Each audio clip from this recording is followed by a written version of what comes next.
El Arcón de esta semana regresa al pasado, a uno de los contenidos que más nos apasionan y que forma parte de nuestra propia historia. En ocasiones hemos admirado las piedras miliares que jalonan las calzadas romanas y hemos entrado, fascinados, en las ciudades olvidadas. En Usama, desde la que se domina Osma y el Burgo, sobre el cauce del río Ucero. En Tiermes, la ciudad arébaca que los romanos excavaron en la arenisca y a la que algunos llaman la Petra romana. En Numancia, la emblemática ciudad celtíbera asediada por Roma. O en Pintia, la ciudad abacea asentada a la orilla del Duero, lo mismo que Rauda. Tan solo unos ejemplos de escenarios celtíberos y romanos que hemos compartido a lo largo de estos años. Pero esta vez vamos a entrar en algo desconocido, olvidado y en consecuencia poco apreciado. Vamos a levantar la alfombra, la piel de un territorio, apartando las cañadas, las carreteras, las autovías, las líneas del tren, los caminos y los senderos, para buscar, al final, la red viaria romana.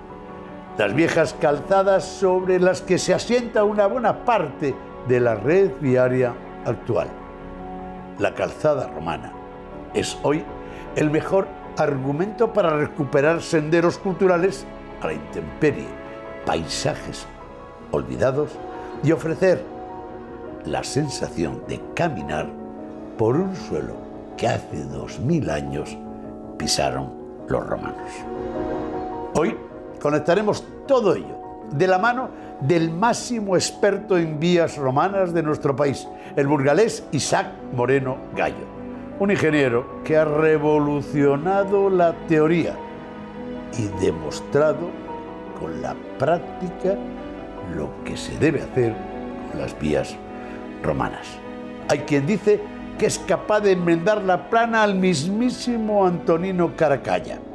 Con él conoceremos un proyecto que pone en práctica todas sus teorías de recuperación, catalogación y puesta en valor de la red viaria romana. Conoceremos y caminaremos juntos por la calzada romana que unía la vieja Usama con la heroica Numancia. Hemos quedado con él en la Venta Nueva, tierra de Soria, y a pie de carretera, de autovía, de calzada romana. Después de saborear los torrenos de Soria, en este establecimiento, la vieja Venta, me dirijo con Isaac a pisar el itinerario romano que se salvó de la excavadora y del olvido.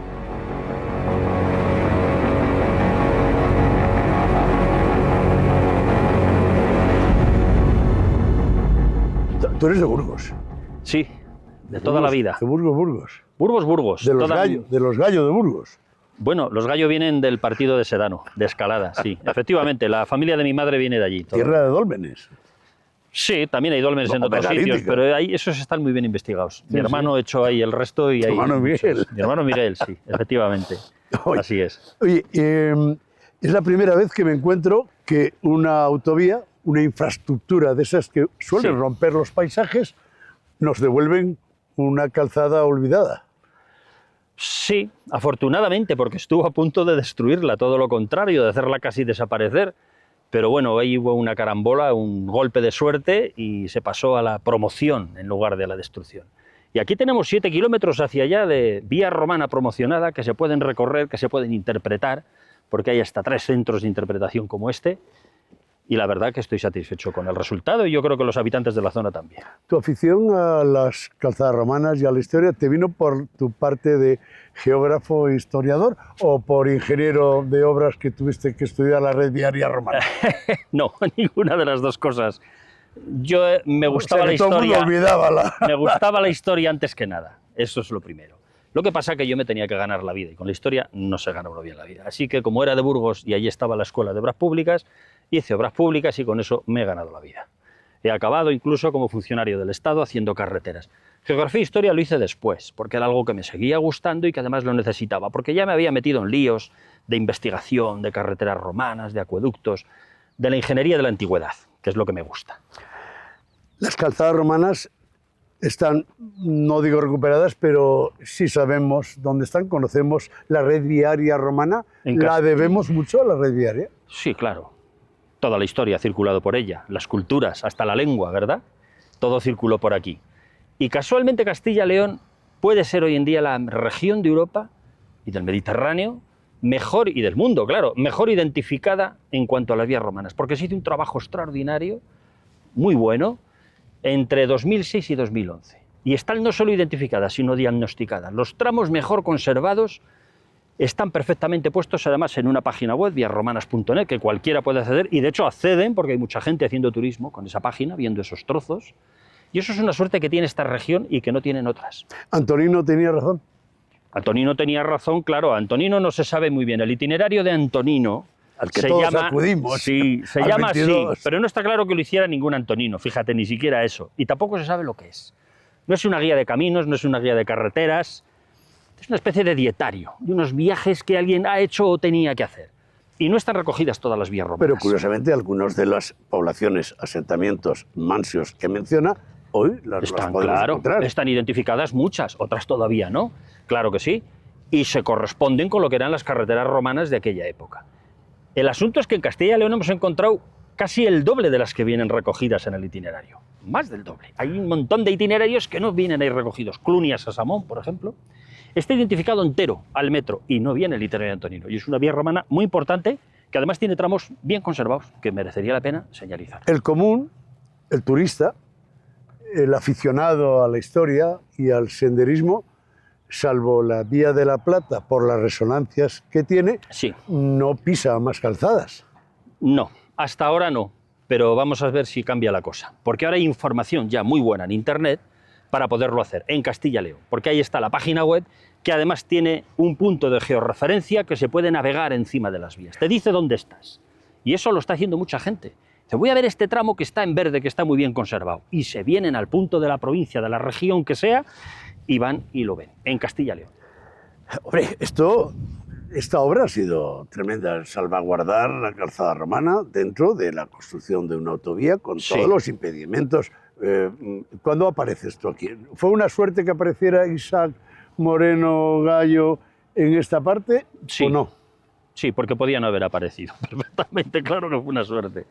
La calzada se conocía de toda la vida, estaba descrita. Otro problema es que quien hizo el proyecto de la autovía no la vio, no la supo ver, los muchos que intervinieron, ¿no? Hay un estudio de impacto ambiental donde ni siquiera se menciona la calzada romana, a pesar de venir perfectamente dibujada e identificada como antigua calzada romana en los mapas del IGN, los actuales y en todos los de la historia, pero que no lo habían visto.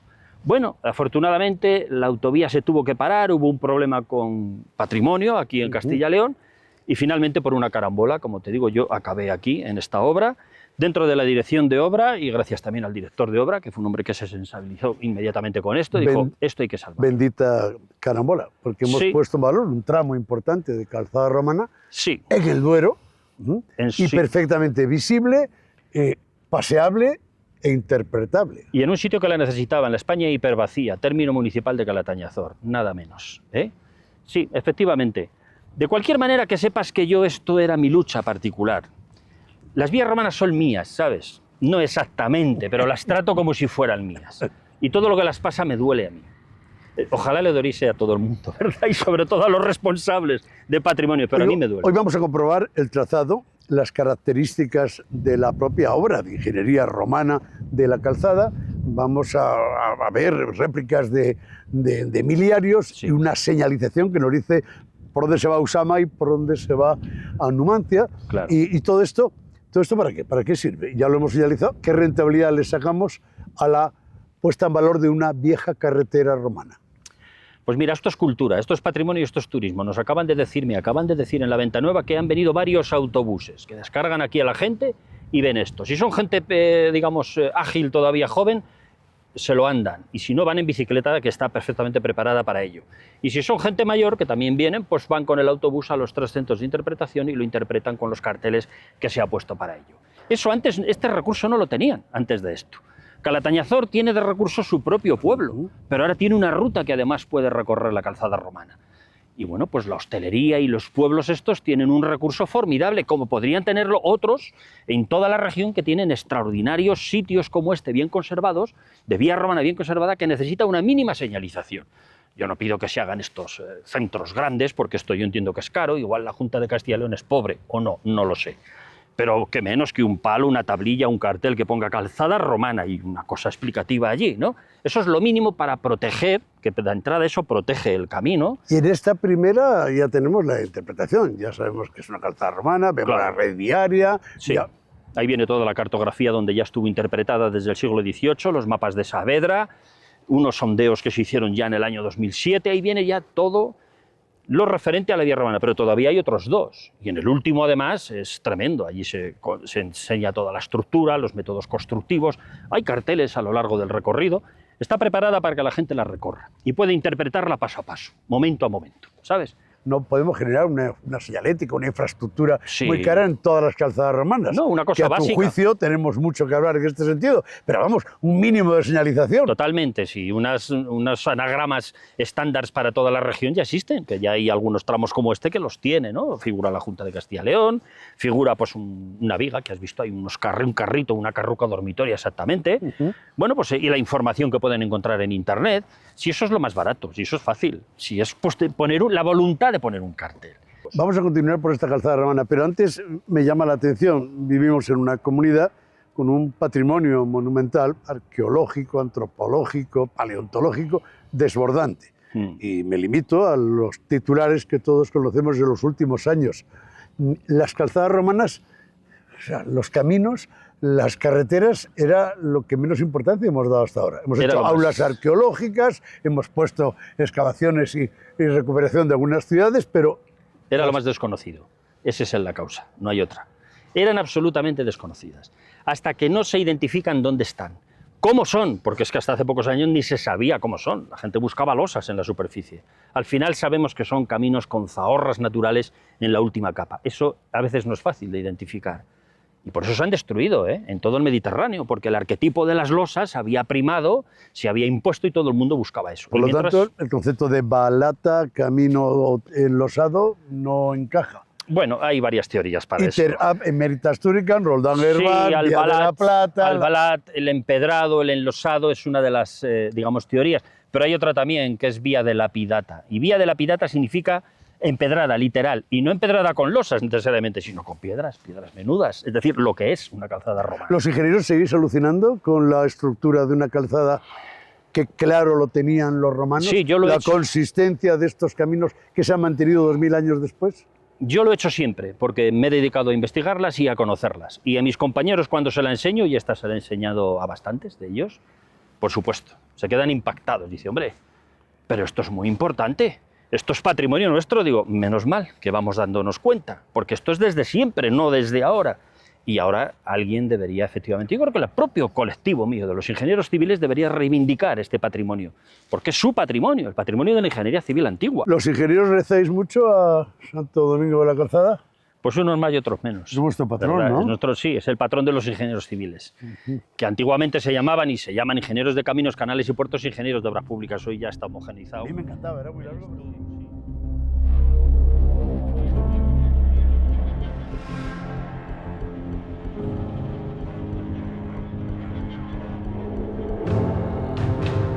Isaac tiene esa capacidad que solo unos pocos poseen: lograr comunicar un enorme caudal de conocimiento que, en este caso, ha recibido el aplauso de muchos agentes implicados en la historia de los romanos. Sus conocimientos le permiten desmontar viejos mitos, señalar en los mapas actuales caminos con 2000 años olvidados y, en contraste, utilizar todas las tecnologías para dar mayor credibilidad a su concepción de la puesta en valor de la red viaria romana en España y en Castilla y León.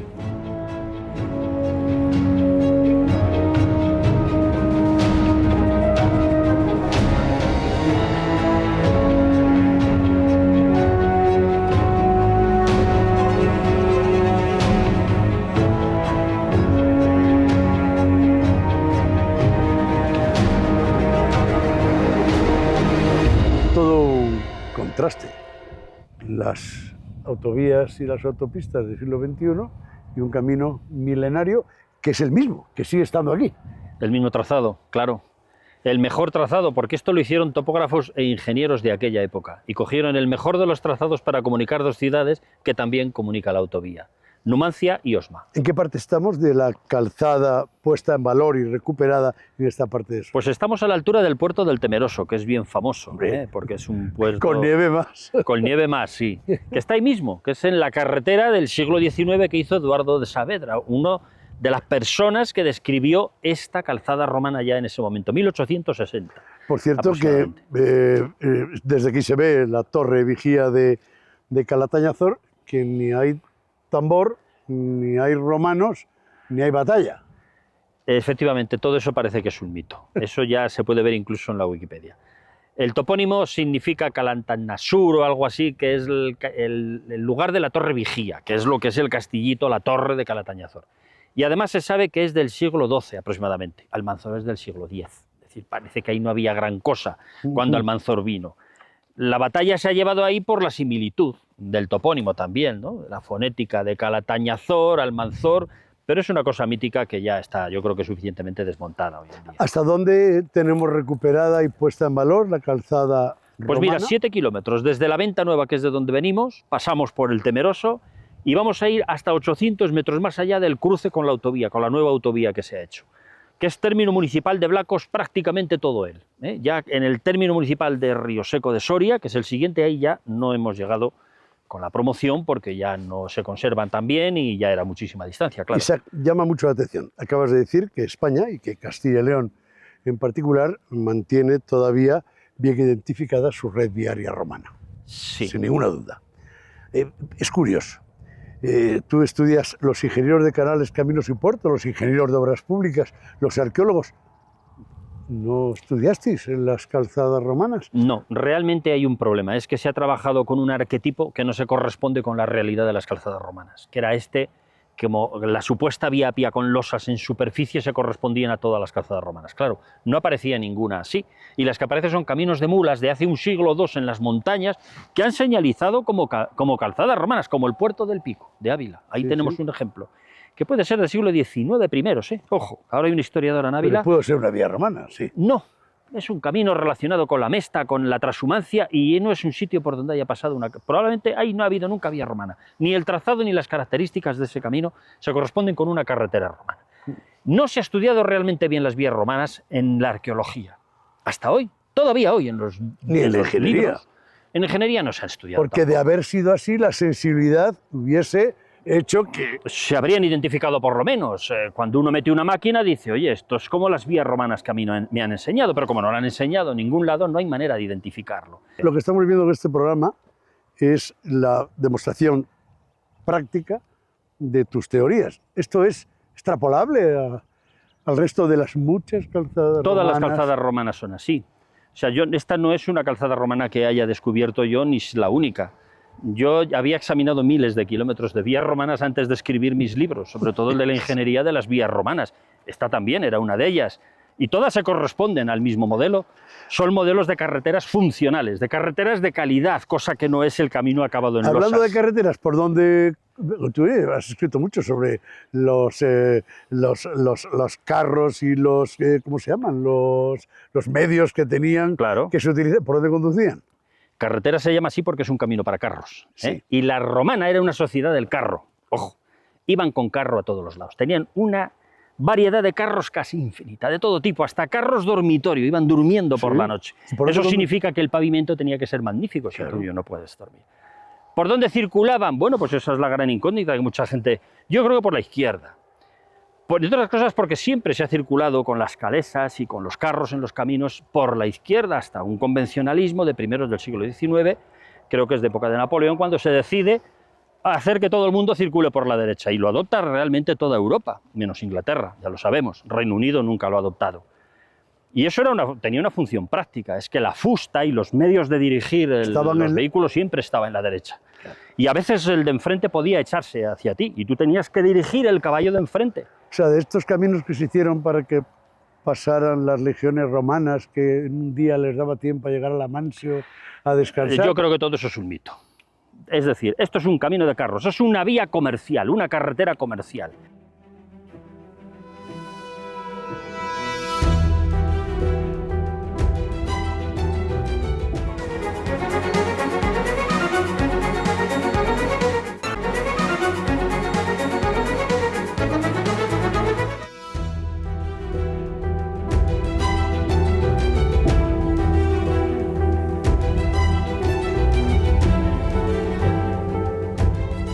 Nunca habíamos visto e intuido a la célebre villa de Calatañazor contemplada desde una calzada romana. Sin duda, una referencia geográfica para muchos que conocisteis esta villa medieval y que poco asociábamos a una mansio próxima de la Vía de la Plata, que iba de Usama a Numancia. Y algo que sorprende a ingenieros, investigadores e historiadores es cómo se salvó una calzada romana milenaria de las excavadoras en la construcción de una autopista. En este proyecto, Isaac Moreno intervino hasta el extremo de que ha demostrado con ello que con sensibilidad, criterio, las grandes obras públicas pueden salvar trozos de cultura en el suelo.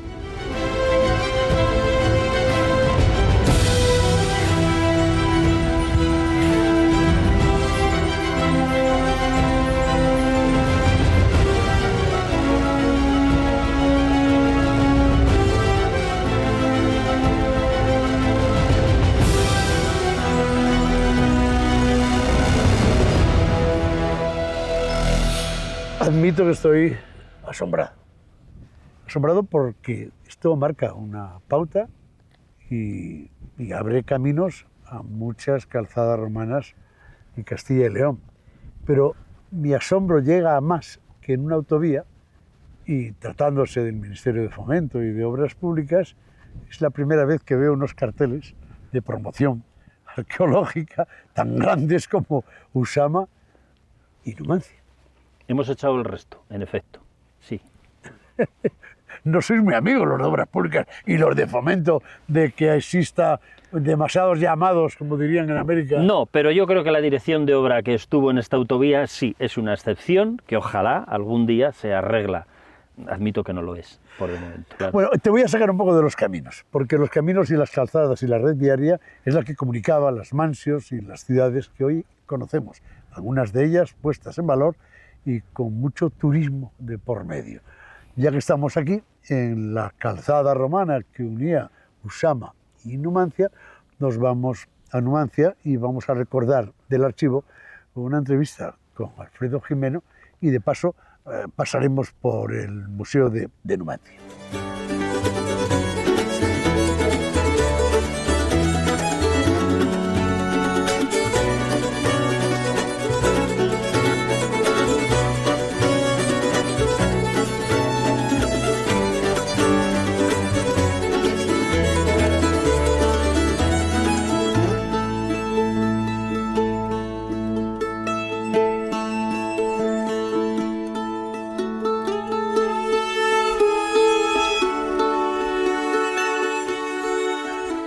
Tú llevas más de 20 años vinculado al yacimiento de Numancia. ¿Por qué es tan importante? Lo que rememora es un episodio que se repite a lo largo también de la historia en otros sitios y, lógicamente, como reacción humana, que luchar, ¿no?, por algo que es tan sagrado para el ser humano como es la libertad, ¿no? La libertad individual y la libertad como grupo.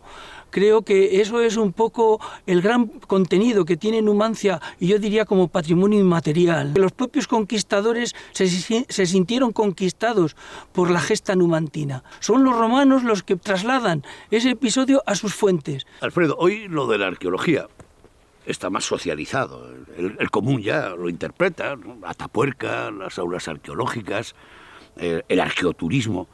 Pero Numancia se lleva la palma.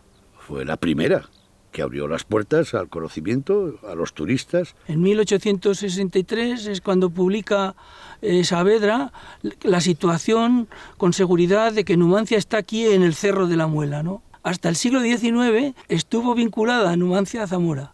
Y a partir de los trabajos de Saavedra, que fija con seguridad, Numancia estaba justamente aquí en el Cerro de la Muela de Garay. Y a partir de ese momento empieza la Real Academia de la Historia, con Saavedra al frente, que es el que tiró realmente de los trabajos de la Real Academia, y empiezan las excavaciones. Sin duda de los primeros proyectos arqueológicos, sin duda. El visitante que llega a Numancia, que llega al yacimiento, que sube al Cerro de la Muela, ¿se encuentra con lo que hubo? Se encuentra sin duda alguna con gran parte de lo que hubo, y hay que tener en cuenta también que estamos viendo dos ciudades superpuestas. La ciudad antigua, la ciudad celtibérica, después tenemos una ciudad encima, en época romana, con una peculiaridad. Lo sorprendente es que en época de Augusto haya una ciudad, cuando se están haciendo en todo el entorno de Numancia ciudades impresionantes, monumentales, como son todas las ciudades romanas, bueno, pues en Numancia la ciudad que se hace y se planifica es una ciudad totalmente indígena.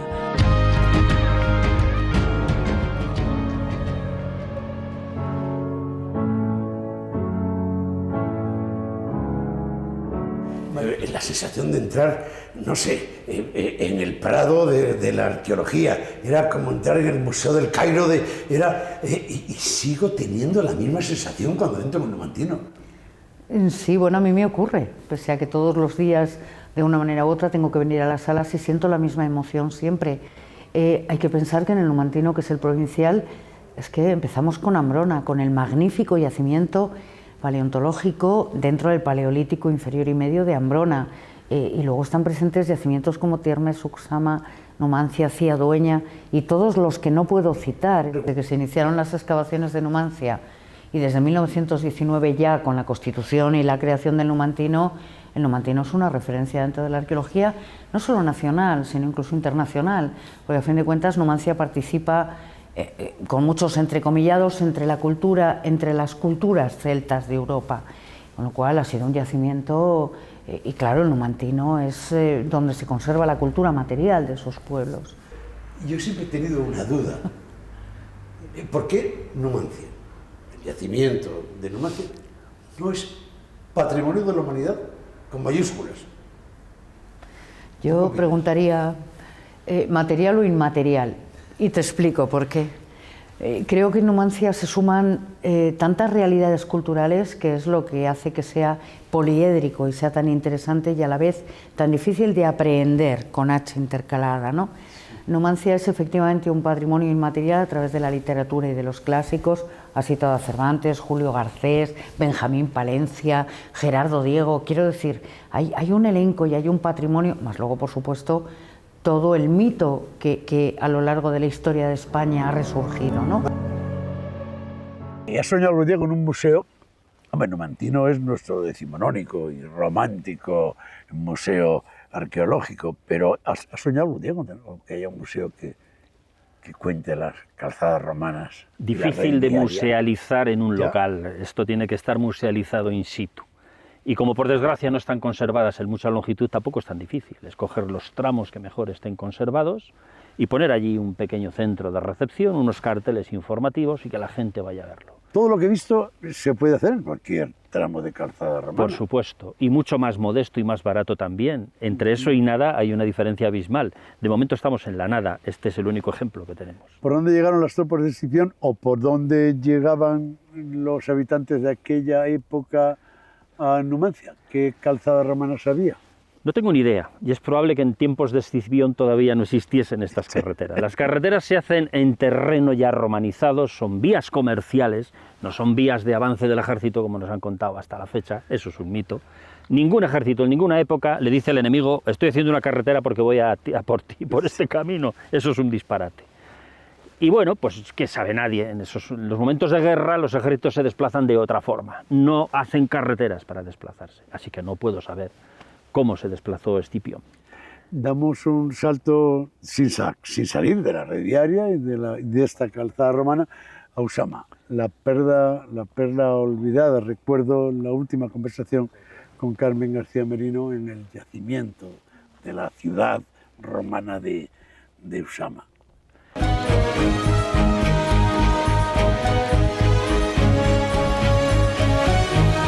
¿Dónde estamos ahora? Y recréame para el común, para los que nos estén viendo, ¿qué pasaba aquí? ¿Dónde vivían? ¿Qué era esta casa? Era de los plintos, famosa. Sí, los plintos por unos soportes que bordean la calle, una de las calles que flanquea la ciudad. Es una casa entre dos calles, este-oeste, que tienen una hilera de soportales.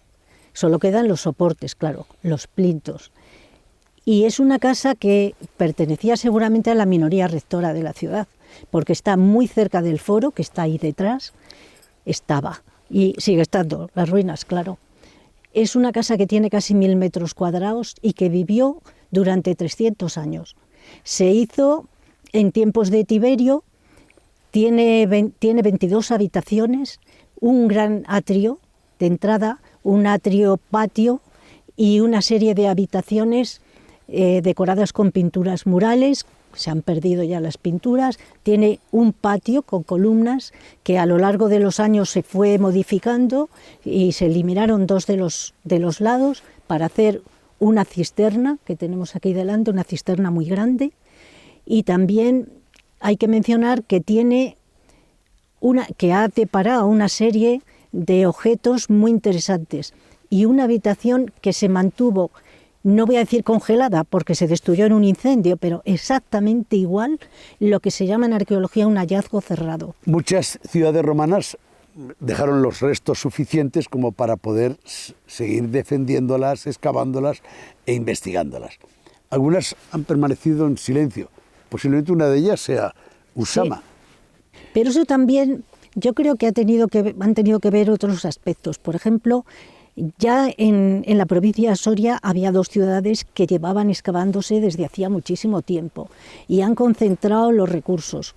Bueno, quizá aquí, hasta que yo no me empeñé, quizá de una manera un poco quijotesca, en hacer algo con Usama, en averiguar cosas de esta ciudad, pues como nadie se interesó, pues tampoco se había hecho. Los arqueólogos, cuando llegamos a las excavaciones, siempre nos decís, si esto solamente es el 5%, aquí queda mucho más. ¿Queda mucho por excavar en Usama? Bueno, la parte alta de la ciudad son como 60 hectáreas. Si a eso sumamos, o sea, el alto del Castro, si le sumamos todo lo que hay al este por el curso del río Avión, de Lucero, y todo lo que hay al norte, en lo que es la dehesa de Osma hasta la catedral, son más de 100 hectáreas. Usama era una ciudad muy importante, más importante que Numancia. Además estaba en un cruce de vías crítico, ¿no? Clunia, Numancia y Zaragoza por el otro lado y Tiermes por el otro lado. Tremendo, y sobre todo tenía acueducto, y eso a mí ya me gusta especialmente. Tenía un acueducto hoy visible, todas tenían acueducto, todas tenían abastecimiento de agua, pero es que el de Usama es espectacular. Casi 25 kilómetros, la mayoría en galería, de las que todavía se conservan, muchas en Ucero y en el propio yacimiento debajo, que hay que acabar de limpiar y de excavar, porque estamos ya cerca del final de ese acueducto. Y ese gran decantador que tiene arriba, ese depósito semitoroidal. ¿Y se puede bajar, nada más? Sí, se puede visitar, al que había que elevar el agua, porque no sé si sabes que el cunículo del acueducto llega 40 metros más bajo que ese depósito. Sin embargo, es un depósito decantador, con lo cual hay que subir el agua ahí para que haga la decantación y después distribuirlo a las domus, a las casas que están arriba, justo a las excavadas.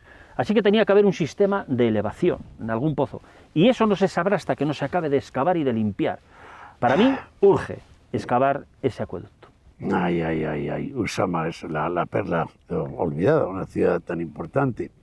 Y vamos a Tiermes, porque si los 25 kilómetros de canales del agua que subían y que bombeaban en Usama, los de Tiermes tampoco anduvieron excavando la roca arenisca, traían el agua de... Eso fue... Desde la Fuente de Pedro, 4,5 kilómetros de un acueducto muy bien planificado, se conocen todos los tramos del doble canal, que sabes que hay un ramal este, otro ramal oeste, o norte-sur, depende cómo se mire, que distribuye el agua a los distintos barrios y a las termas, el del lado sur. Efectivamente, es un acueducto interesantísimo y, por cierto, muy olvidado, porque se limpió hace muchísimos años, está completamente sucio, tiene hasta árboles dentro, ¿sabes? Yo me quejo porque creo que esos son partes de los yacimientos que están poco promocionados o mal promocionados. Limpiar ese acueducto, ese cajero, poner seguro los tramos donde no se puede andar, como una pequeña barandilla o lo que sea, es muy fácil. Y es un recorrido de 2 o 3 kilómetros alrededor de Tiermes. Es impresionante, que años los ingenieros romanos tuvieron que excavar roca. Por supuesto, isca. sí, los Hubo peones, los casi ingenieros una lo minería. planificaban. Bueno, casi una minería, ¿no? Porque Sí, claro. la Petra... Es una de las ciudades rupestres más importantes que tenemos en España y probablemente en el Mediterráneo también, claro que sí. Y yo creo que debería de limpiarse más ese acueducto, porque Tiermes es algo más que una muralla, ¿no? Ahora han hecho ahí un alarde en la muralla, sobre todo económico, porque estético no parece que haya sido mucho, pero algo hay que dejar también para el acueducto. Está necesitado Tiermes de otro tipo de Yo atención. conocí a Manolo cuando estaba con el chambizo de las cervezas metidas en el bidón. Manolo, el de la y venta. hielo. Sí. Que le va muy bien, por cierto, la venta. Claro, pero Manolo es hoy un alma de Tiermes. Claro. De hecho, es el alma de Tiermes, en invierno no hay el nadie que- más. O es sea, el único que está. Es el único que está allí, sí. Bueno, y hablando de canales, damos un salto en la geografía romana. No sé qué calzada tendríamos que seguir, pero nos vamos a un lugar donde los canales desbordan. Yo la última vez que nos comentaba Sánchez Palencia la importancia de este patrimonio de la humanidad, de las médulas, seguíamos alucinando con la cantidad de kilómetros que se traía el agua para su ruina Sí. Montium.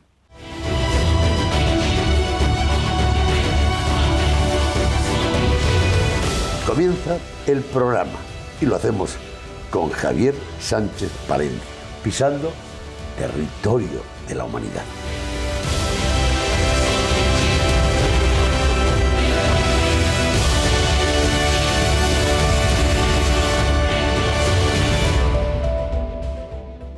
Algunos nos sorprendió mucho las primeras declaraciones del investigador del CSIC, que nos desbarató las leyendas que hasta entonces se mantenían de los esclavos, de la plata, ¿Aquí hubo esclavos o no hubo esclavos? No, aquí no hubo esclavos bajo ningún concepto, pero no hubo esclavos, pero sí hubo gente sometida y dependiente. Es decir, las formas de dependencia en el mundo antiguo no son solamente la esclavitud, hay otras muchas formas de dependencia.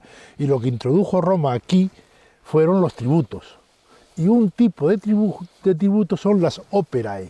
Es decir, Plinio, cuando habla de la gente que está trabajando aquí en la mina, ¿qué dicen? Les llama operatos, es decir, en singular operati. Son los que cumplen tributos pagando en trabajo. Cuando los arqueólogos dicen que quieren socializar el conocimiento, es decir, que revierta en la sociedad, Claro, por en el supuesto. ámbito rural donde se encuentra el yacimiento, Claro. es eso de que cerca de 200.000 personas visitan este yacimiento, este lugar. Bueno, es algo más que eso. Vamos a ver. Las médulas está muy bien desde un punto de vista científico y de hecho hay mucha gente, casi toda persona que se dedica a estudiar la minería en la antigüedad en Europa se ha pasado por las médulas, porque es seguramente la mina más conocida de toda Europa, del mundo antiguo. ¿Me entiendes? Pero ese valor como monumento, como patrimonio, no basta. ¿Qué es las médulas además de eso? Un recurso. Y un recurso fundamental. Pero no estoy hablando de un recurso didáctico, turístico, folclórico, lo que tú quieras. Es un recurso económico. Mira, todo el noroeste peninsular, incluso el oeste de Portugal, era una mina de oro, sin solución de continuidad. El problema es que las médulas es la más espectacular. Paisajísticamente, por los restos que ha dejado de aquella montaña disuelta, ¿no?, como la llamo yo, disuelta con el agua, y de 600 kilómetros de canales identificados hasta hoy en día. Ojo que también el Teleno está al lado y tiene un guirigay de canales y de minería también tremenda, ¿no? Pero las médulas son 600 kilómetros de canales, el más largo creo recordar que tiene 145 kilómetros y supone un trasvase entre cuencas, de la cuenca del Duero, donde han cogido de unas fuentes de un arroyo alto, a la del Sil. Eso es un alarde de ingeniería impresionante. Está estudiado, sabemos dónde están los canales. Está muy bien Roberto estudiado. Roberto Matías ha dejado Matías. ahí su vida, ha dado muchísimos datos al respecto, por supuesto Sánchez Palencia también, desde varios frentes ha estudiado la minería y todos los aspectos de las médulas, pero a mí lo que me alucina son los canales. Porque es que los canales de las médulas pueden suponer como los acueductos del resto de España que existieron todos juntos. Y vamos a recordar algunas de las villas romanas, no sé, Almenara en Valladolid, tiempos de Teodosio, o la Olmeda, o sea, por la que tanto luchó Javier Cortes, y luego el arqueólogo Abásolo. Pero estaban en las calzadas romanas, las villas romanas. Estaban localizadas, no venían en los itinerarios. En lo que eran yo sé, no. fincas privadas. En lo que yo sé, no. Las villas romanas no estaban al lado de las carreteras importantes, al margen de que tuvieran su acceso o su pequeño camino para acceder. De hecho, huían de la publicidad. Estar al lado de las carreteras era siempre una incomodidad para los habitantes y para los cultivos que tenían, porque los propios que viajaban por la carretera se podían bajar y llevarse 3 lechugas, por poner un ejemplo. Estaban siempre apartadas, un poquito ocultas, y los propios saqueadores en tiempos convulsos o inestables, ver una villa al lado de la carretera, porque los saqueadores iban por la carretera, claro, que es por donde más rápido se va, ¿no? Pues era un peligro. Así que generalmente no estaban nunca al lado de las... Y lo que se ha localizado muchas veces o identificado como villa romana al lado de la carretera eran realmente establecimientos al servicio de la carretera. Mansios, mutatios, tabernas, los hostales, que también había lo mismo que hoy en día, al servicio de la carretera, menos gasolineras, de todo, de todo. Los caballos había que cambiarlos, los funcionarios y administradores tenían el servicio de parada de postas, que podían cambiar los caballos, porque eran paradas del Estado, ¿no? Así es. Me llama la atención que, siguiendo esta calzada romana que comunica con el noroeste, pasamos por el Duero, el rico Duero, el Duero de los vinos, el Duero del corredor, sí, el Duero del valle más fértil. Y es curioso que lo arqueológico no haya triunfado en exceso. Casualmente, recientemente hablábamos con Carlos Sáez, el arqueólogo, que lleva todo el proyecto desde hace más de 30 años de Pintia, y Pintia era una ciudad que estaba en el Duero, estaba comunicada con esta misma calzada.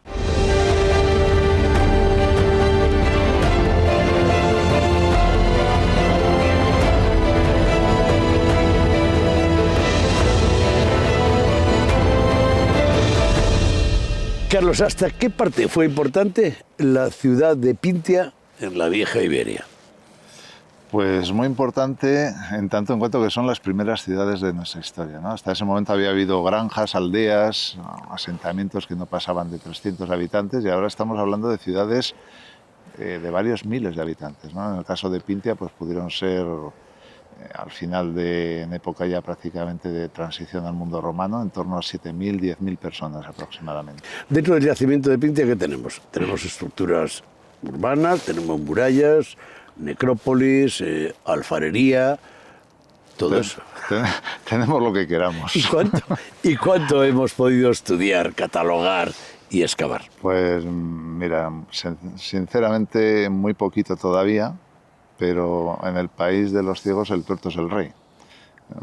Quizá la importancia de Pintia sea esa, que durante tantos años, pues desde la Universidad de Valladolid se está trabajando en este lugar, monográficamente podríamos decir, ¿no? Y estudiando pues todos esos aspectos diferentes de necrópolis, de hábitat, de zonas de producción, de sistemas defensivos, y eso es lo que le hace al yacimiento pues un yacimiento excepcional. Un día me contaste tú hace mucho tiempo que aquí las verdaderas pistas te las habían dado los muertos.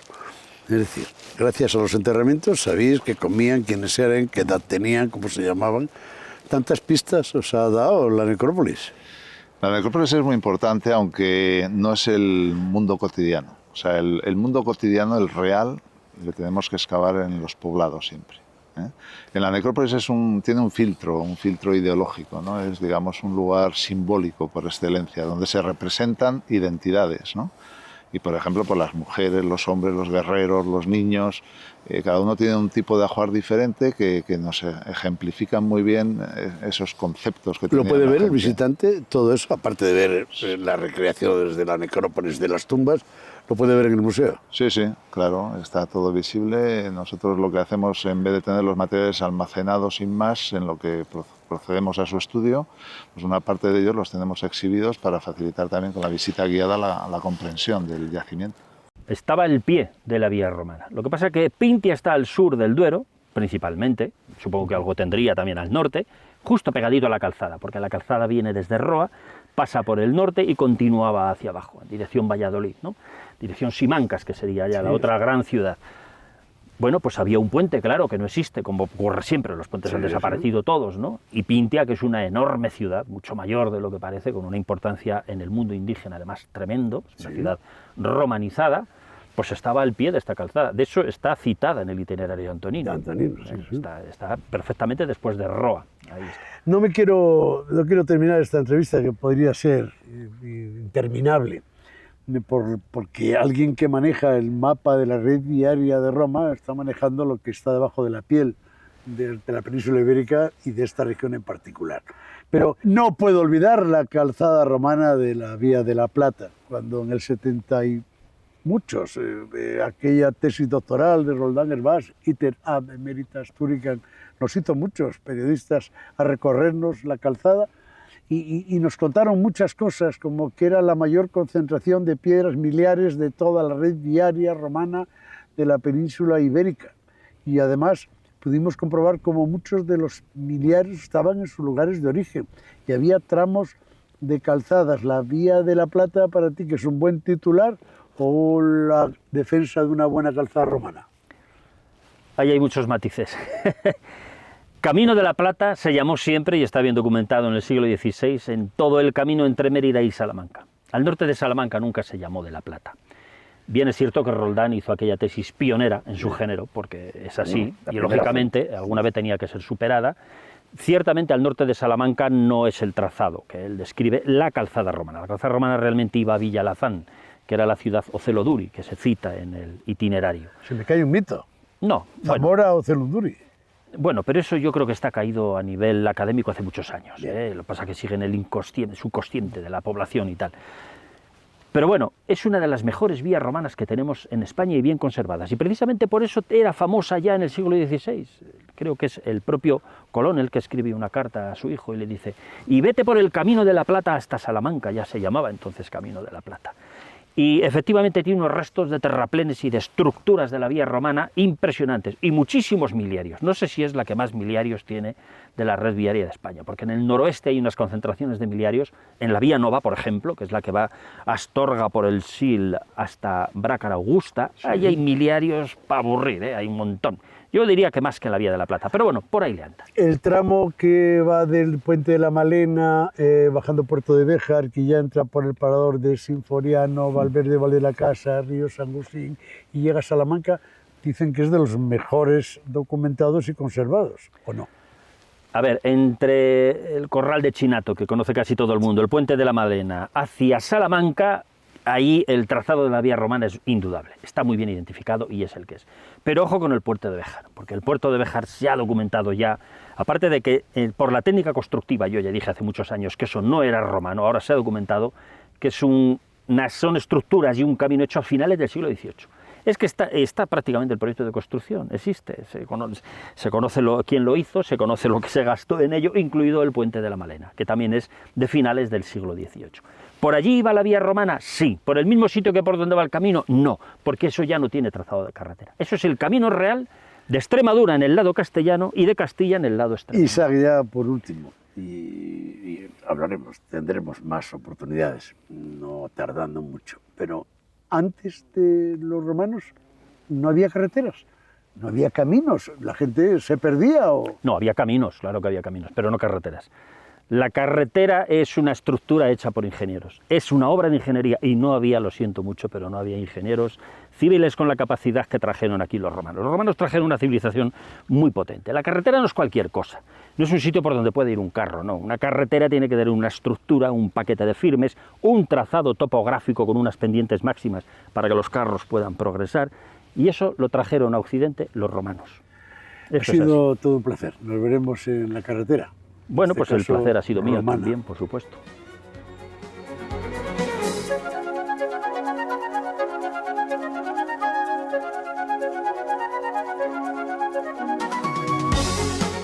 Hasta aquí el Arcón de esta semana. Ya sé que muchos de vosotros estáis ahora mismo mirando el mapa. Os aseguro que a poco que rasquéis, seguro que aparece una calzada romana que viene en los itinerarios y en los libros.